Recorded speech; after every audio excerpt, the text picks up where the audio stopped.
I'm Owen Bigland. This is the Inside Edge video blog. Okay, in the news just recently, this curve strata, the curve tower on Nelson Street. If you've been watching my blogs for a while here, I've talked about this development in passing several times, including a blog I did probably about 2 months ago on a buyer in there by the name of Marie Antoinette. It was all online here. Had bought 4 luxury units in this strata, the curve, and had not defaulted on the second set of deposits, and was being sued by the developer, who is an out-of-town developer. This is a Quebec-based, Montreal-based developer that's building this.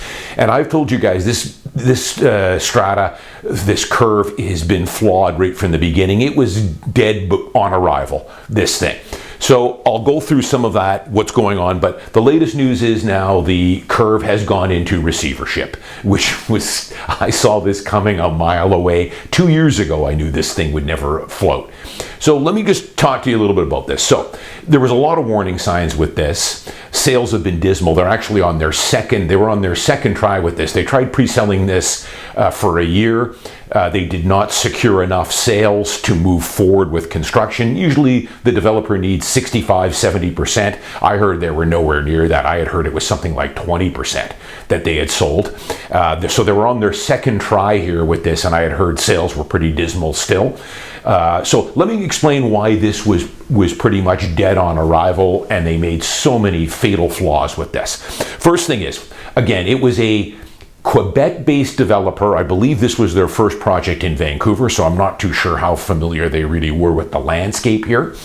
But a few things. They were advertising this as the world's tallest passive house design.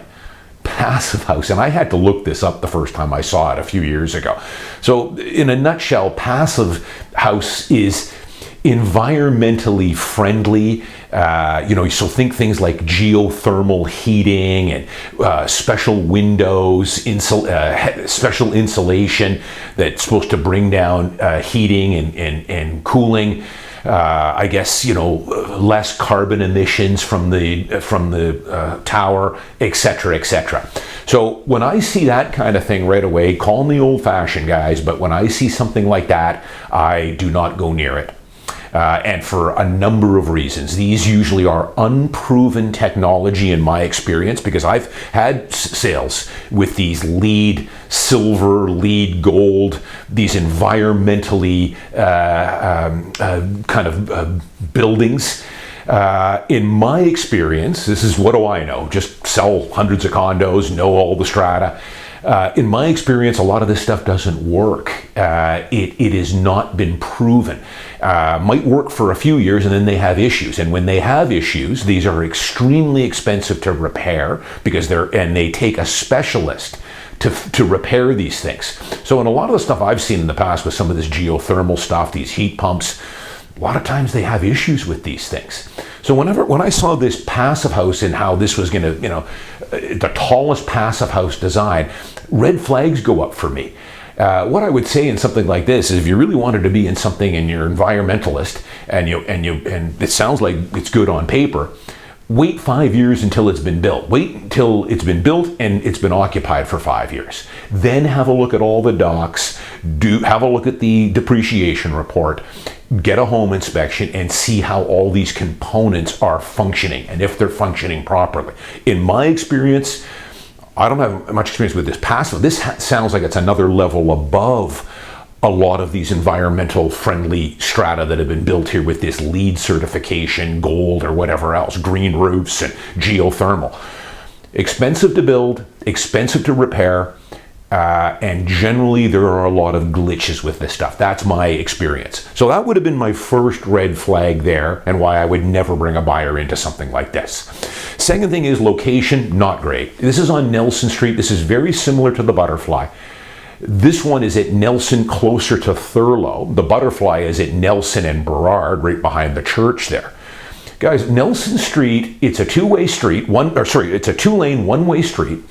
A lot of people don't realize it is a pretty major artery, because it's the exit out of the West End, because it connects straight to the Cambie Street Bridge. So the Butterfly is down at the corner of Burrard and Nelson. That's a hot corner, extremely busy. This one was towards up towards Thurlow, which is also a pretty busy street. Nelson and Thurlow, and I should point out on the corner of Nelson and Thurlow is a heritage SRO, single room occupancy social housing, that's had at least one fire that I know of, but I'm pretty certain that they've repaired some of it and it's currently being occupied. So that was strike number 2. Not a great location, lots of traffic, accessibility not great. Thurlow's busy, Burrard busy, Nelson Street is a pretty busy thoroughfare. The other thing, it was going to have 120. So here we are. This is a ultra luxury strata, this curve. So I did that blog, have a look at it a couple months ago. Marie Antoinette there, she bought 4 units ranging from something like 18 million. She bought another one at 9 million, and then a couple more cheap ones at around 4 or 5 million. Total, she spent about 38 million or something. But these were upwards of starting at about $2,300 a square foot up to well over $5,000 a square foot. And believe it or not, these are ultra luxury strata. A typical 2-bed in there, 2-bath, was going to run you $3 million and up. And it had 120 social housing units in it down below. They'll be on a separate entrance, of course. And then another 50 market rental units. Well, the market rental, not great. I wouldn't get into it. But 120 social housing units. I've done lots of blogs on this in the past as well, guys. I started talking about this on my blog here probably 7 or 8 years ago. I told you, do not go into these luxury mixed use with luxury with social housing. They just don't mix. It's like oil and water. They don't go together. I'm all for building social housing. Before you give me a bunch of negative comments here, go back and watch the blogs I've done on this. I just don't think they should be put in the same structure as a 10, 12, $15 million condo, which is what this was. So that's a bad mix to begin with right there. And I've also talked about, I've followed some of these buildings, guys. These luxury strata with a social housing component or even just a rental component. It's an anchor on your appreciation. The numbers are there. I track this stuff. You're sure these units in some cases, depending on where they are, will appreciate, but not to the same rate as a luxury strata that is 100% strata. No social housing component. And what would you expect? Of course the social housing is going to be a drag on it. So later here, about 4 months ago, I did on that blog I did on the curve here, the developer, I think, of course, sales were sluggish. They paid the city of Vancouver $50 million, up $50 million, to get rid of the social housing component, hoping that would increase sales, which it probably would have somewhat. But I'm going to list off here, this thing was behind the 8 ball from the beginning. So not a great location. Social housing component. The price per square foot on these was out of whack. For that location with the social housing component, you could buy far, far superior product out there, tangible, in places like Cole Harbor, right on the seawall, that in my opinion would blow this out of the water for a lot less money. So they just weren't competitive price-wise either. So this complex, this development, I think, was pretty much doomed from the beginning. If you go on to stories.com, which I recommend to you guys, it's a great website that talks a lot about lawsuits against developers, developers going into receivership. As you guys know, the pre-sale market right now is a tough go. I've done quite a few blogs recently on it. Stay tuned for another one I'm going to do coming up here. On maybe we're seeing the landscape change here on pre-sale. Maybe this might be the beginning of the end of pre-sale condos as we know it. And I would be in favor of something like that. I'm going to do a follow-up blog here. Doesn't mean pre-sale will go completely away, but I could see developers going back to building these and then selling them as a tangible product. It's been done before. It used to be done that way. As a matter of fact, I'll tell you guys about one in this next blog that I'm going to do follow-up. One that I bought 6 years ago with Bastion. They built the building and then sold it. There was no pre-sale. There was no marketing hype on it. You could go in, buy the unit, have a look at it, and get keys 2 months later on it. I could see us going back to that. So, you know, this one was pretty much doomed to the start. On Stories, it talks about apparently they owe Royal Bank. They've got a loan from Royal Bank for $92 million. They have 3 other banks and creditors. They didn't know the amounts for those that they've been in default on. So this is in receivership now. It's going to stay in limbo for years and years and years. I don't see anyone building anything on that site. They overpaid for those lots. I think they paid about $30 million for the 2 lots there. Again, I'm not all that bullish on that location on Nelson and Thurlow. It's not the greatest, but I've told you guys, this is pre-sale. The grade A locations, which is what I try and get most of my clients into. So a lot of times those might be a 45, 50-year-old concrete strata in the West End sitting on a tremendously valuable piece of land. They're not making that stuff anymore. It's not available. Those were bought up and built on 30, 35, 40 years ago. Then we moved on to the B grade stuff, which still can be okay in certain circumstance. But now we're into C, D, and F locations now. Hugging up on bridges, busy streets, busy corners, noisy. I'm a big believer, when I do another blog here too, is I don't want people, I think a lot of people, when they see all this stuff in the news about these developers going into receivership and it's a tough go for pre-sale, and it is, don't let that cloud your judgment on the overall Vancouver real estate market, because this is the way it's always been. There's the good, the bad, and the ugly. And, there's a lot of good quality real estate in Vancouver right now that you can buy if you get the right realtor, that you can buy, live in, and enjoy, and get, I think, superior appreciation over time. But then there's a whole lot of stuff you got to weed through to get to that. The pre-sale market is horrible right now, especially luxury pre-sale. I wouldn't go near that with a 10-foot pole. And so don't let this cloud your judgment on real estate overall, because you want to be buying your principal residence and getting out of that renter treadmill, as I've talked about.